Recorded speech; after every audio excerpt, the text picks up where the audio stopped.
Një raket iraniane goditi në afërsi të spitalit kryesor në jug të Izraelit, duke plagosur disa persona dhe duke shkaktuar dëme të mëdha, sipas autoriteteve spitalore. Agjencia zyrtare iraniane e lajmeve IRNA ka raportuar në Telegram se objektivi kryesor i sulmit me raket në orët e para të së enjtes ishte selia e komandës dhe inteligjencës së ushtrisë izraelite dhe kampi i inteligjencës ushtarake në parkun teknologjik Gaf Jam, raporton Al Jazeera.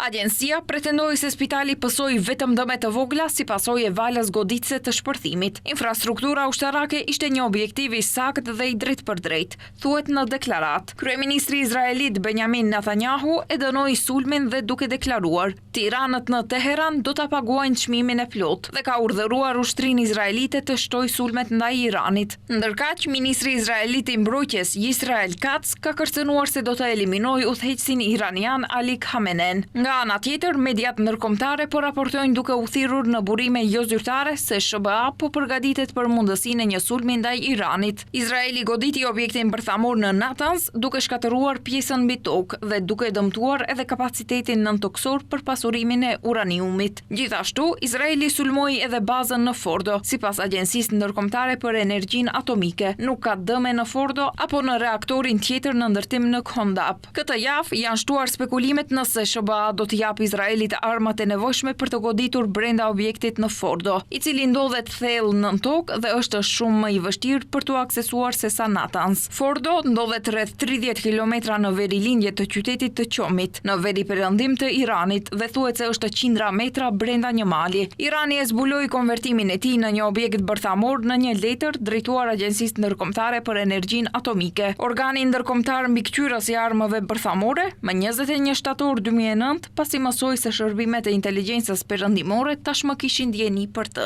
Sipas kësaj agjencie, objekti është projektuar për të mbajtur deri në 2976 centrifuga aktive, një pjesë e vogël në krahasim me kapacitetin prej rreth 50.000 që ka Natanz. Objekti kryesor bërthamor i Iranit, të cilin Izraeli e goditi ditën që nisi sulmet ajrore mbi Iranin.